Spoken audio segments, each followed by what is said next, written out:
Hey super people, welcome to the second episode of the Ask Doctor series powered by Shape Up African. Thank you so much for the love on our launching, and if you are just coming in, don't forget to like, comment, subscribe, and of course share this with your community. Also turn on your notifications for the next video because there's always more where this came from.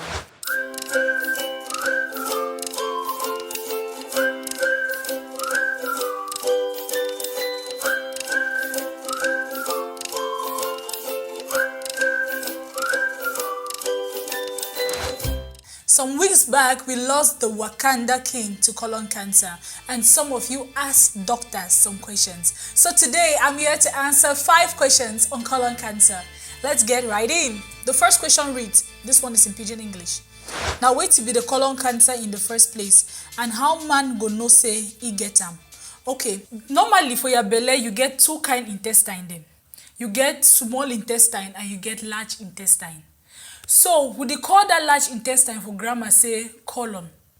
And that large intestine na the last place that way shit dey form before e go remain for some place where they dey call am say rectum, and then before you feel the urge for go pass am out for toilet. Now when you start get the cells them for that colon or the large intestine, they dey start multiply for some kind abnormal way. Person fit talk say you get cancer, and you go start get some kind sign them wey fit point person for check say sometimes you fit get cancer. So what are some of the symptoms of colon cancer? You may have bloody stool, long-lasting abdominal pain. You may have alternating periods of diarrhea, that's push belly, and constipation, and you may also have unintentional weight loss, that's weight loss and you can't explain why. So if you have any of these symptoms, it may be pointing towards colon cancer and indicates that you should go for screening. The second question reads, why are blacks more at risk? And if nobody in my family has had such cancer, can I have it? So I want us to understand something. The risk factors for colon cancer can either be modifiable or non-modifiable. For the modifiable risk factors are things that you can do something to change it, to change your risk. And for the non-modifiable risk factors, those are things that you can't do much to change it, and it includes genetics. So the modifiable and the non-modifiable risk factors come into play to either increase or reduce your risk of colon cancer. So, blacks are more at risk because of some genetic predisposition, which is a non-modifiable risk factor. That means you can't do much about it. But you can do much about the modifiable risk factors, such as lack of exercise, increased intake of processed foods, especially processed meats, alcohol, smoking, and other unhealthy habits. So, there may have been nobody in your family. That means you don't have any genetic predisposition. But as a result of your lifestyle, you develop colon cancer. So, modifiable and the unmodifiable risk factors come together to actually put you at risk of colon cancer. So the answer to this question, blacks are more at risk because of the genetic predisposition. And yes, even though no one has had it in your family, you can still be at risk by virtue of your lifestyle. So you should ensure that you live healthily. And if you are already having a genetic predisposition, then you have to be extra careful and take your screening serious. So the third question, I hear good gut health can prevent it. How can one do that? Yes, maintaining a good gut health, that's good health of your digestive system, can actually help you to prevent colon cancer. And there are ways you can do it, such as, first, you can have a morning routine that the first thing that goes through your digestive tract is water. It mustn't be a large quantity. It could be a glass, it could be about 0.5 liters, and you just drink it. Let it be the first thing that goes through your digestive system. And if you can't drink water like that, you can add a tinge of lemon just to help, make it somehow. But if you have that routine, it could be a very good step towards maintaining a good gut health.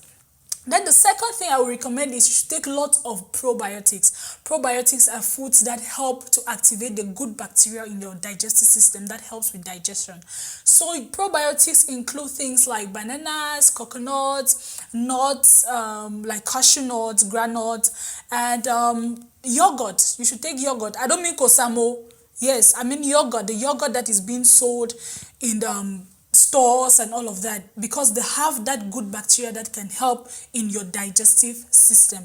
And also, once in a while, just enroll in a detox program. It could be 3 days, it could be 5 days, it could be 7 days. Some people can go up to 14 days, but it depends on you. Just enroll in a detox program that helps to detoxify your digestive system. And an example of that program is the SPIN program, which is actually coordinated by Shape Up African. The SPIN program helps to spin your digestive system around, and of course makes it healthier, detoxifies you, and of course makes your digestive system ready to digest all what you're taking. So yes, maintaining a good gut health can help you prevent colon cancer. The fourth question, Google says it affects people from 50 and above, but Chadwick was just in the 40s. How is that possible? Yes, it's possible, and it goes back to what I said about the risk factors. You have the modifiable and the non-modifiable risk factors. Maybe by virtue of the fact that he had a family history, it could predispose him to have it early enough. It could be by virtue of his lifestyle. We don't know how his lifestyle went. If he was smoking, he was drinking, or having unprocessed food, lots of processed food and all of that. So by virtue of your lifestyle and your genetic predisposition and other factors, it can actually put you at risk of having colon cancer. Yes, we may recommend screening above 50, but when your risk is increased, then you will have to take screening serious and maybe start it earlier than 50. It's also worth noting that most of these recommendations come from research, experiments, and all of that, and depicts the results from majority of the population and not all of the population.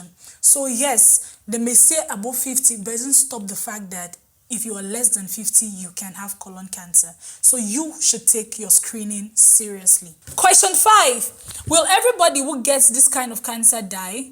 Because I am wondering if Chadwick with all the money and good health system could die. Means we in Africa should just start writing a will when you hear the diagnosis, right? No, you shouldn't.